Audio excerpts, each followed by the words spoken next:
फ्लाईपेपर अकादमी के इंस्टॉलमेंट में आपका स्वागत है। शर्लॉक के भीतर हमारे नए आइसोलेट टूल को देखेंगे।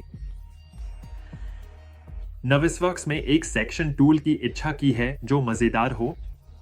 तुम्हारे पास है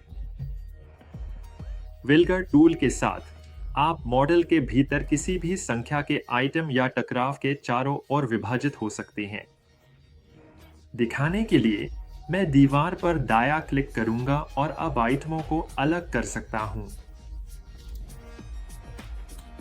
तुम देख सकते हो कि इस दीवार के चारों ओर मेरे पास एक खंड बॉक्स है। मैं जल्दी आइसोलेशन बॉक्स को बदल सकता हूं जिसमें मैं उसे शामिल कर सकता हूं। इस उदाहरण में आप जल्दी देख सकते हैं कि इस दीवार से कितनी दीवार प्रवेश हो रही हैं। आप समाप्त हो जाएं तो आप फिर से अलग कर सकते हैं। तुम आइटम टूल्स के अंदर आइसोलेट पर क्लिक करोगे, तुम तक पहुंच सकते हो। आपके पास ओरिएंट के साथ आइसोलेट बटन है। जब आप अलगाव कर रहे होते हैं तो हैंडल्स को चालू और बंद करने का विकल्प होता है ताकि आप उन्हें न देखें। आप इस क्षेत्र की समीक्षा करते समय जहाजों को अनजाने में बचा सकते हैं। अगर आप अलगाव बॉक्स से दूर हो तो आप जूम बॉक्स पर क्लिक कर सकते हैं और हम यहां वापस ले आएंगे ताकि आप देख सकें कि क्या हो रहा है। आप सेव व्यू पॉइंट पर क्लिक कर सकते हैं और इसे सेव कर सकते हैं। नोट में सेव करना चाहते हैं तो मैं शीर्षक को डाल रहा हूं और मैं सेव व्यू पॉइंट पर क्लिक करने जा रहा हूं। तो अब मेरे पास नविसवर्क्स में एक सहेजी गई दृष्टिकोण है जिसमें वह सेक्शन बॉक्स पहले से ही है। ठीक है, आप उस अलगाव उपकरण का उपयोग कर सकते हैं जब आप एक आइटम पर चयनित होते हैं या दो या जितने भी चाहें। चीजों का चयन करता हूं और उन्हें अलग करता हूं तो आप देख सकते हैं कि यह मुझे एक खंड बॉक्स में अलग कर दिया है। और फिर आप इस आइसोलेट टूल को नविसवर्क्स के भीतर आइटम टूल्स के बिल्ट-इन मेनू से सक्रिय कर सकते हैं। आपके पास कुछ है तो आप आइटम टूल्स मेनू देखेंगे। आप उस आइटम के चारों ओर अभिमुख या अलग कर सकते हैं। अगर मैं उस डक्टवर्क के खंड को अलग कर दूं तो देखो अलग हो गया। मैं अलगाव दृश्य में हूं और ओरिएंट भी कर सकता हूं। चयनित आइटम की स्थान की ओर इशारा करने के लिए मैं ओरिएंट दे सकता हूं। सब करेगा। यह उस सेक्शन बॉक्स हटा देगा। जब आप बाहर निकलते हैं तो यह आपको अलग खंड बॉक्स में ले जाता है। ओरिएंट और आइसोलेट अच्छे काम करें। आप आइसोलेट के साथ और चीज कर सकते हैं। इसे टकराव के ओर आइसोलेट करें। तो चलो कुछ टकरावों पर नजर डालते हैं।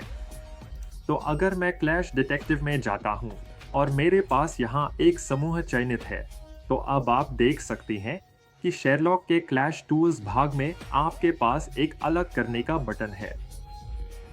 मेरे पास ग्रुप 58 चुना हुआ है और मैं उसे अलग कर सकता हूं। जो करेगा वह मुझे उस संघर्ष के चारों ओर अलग कर देगा और मैं अपने दृष्टिकोण को विस्तारित कर सकता हूं। यहां मुझे यहां दिम बंद करने दें। सब देख सकें। अब आप देख सकते हैं और यह थोड़ा अलग करता है संघर्ष की ओर। लेकिन इसके बजाय आपको पता है उस क्षेत्र में सभी आइटम दिखाने के बजाय यह आइटम छिपाता नहीं। आप अपने सेक्शन बॉक्स को चाहें जैसे बदल सकते हैं। संघर्ष को सुरक्षित करें और खंड बॉक्स को प्राप्त करें। जब मैं टकराव का पता लगाता हूं तो अलग करने वाले बटन दबाता हूं और फिर वास्तव में बस तुम्हें पता होगा अपने टकरावों से टैप कर सकता हूं या तुम्हारे टकरावों से तीर चला सकता हूं। यह खंड बॉक्स बदल देगा और मुझे इसे थोड़ा छोटा बना देगा ताकि आप इसे देख सकें। यह केवल क्लैश ग्रुप या एकल क्लैश के चारों ओर अलग हो जाएगा।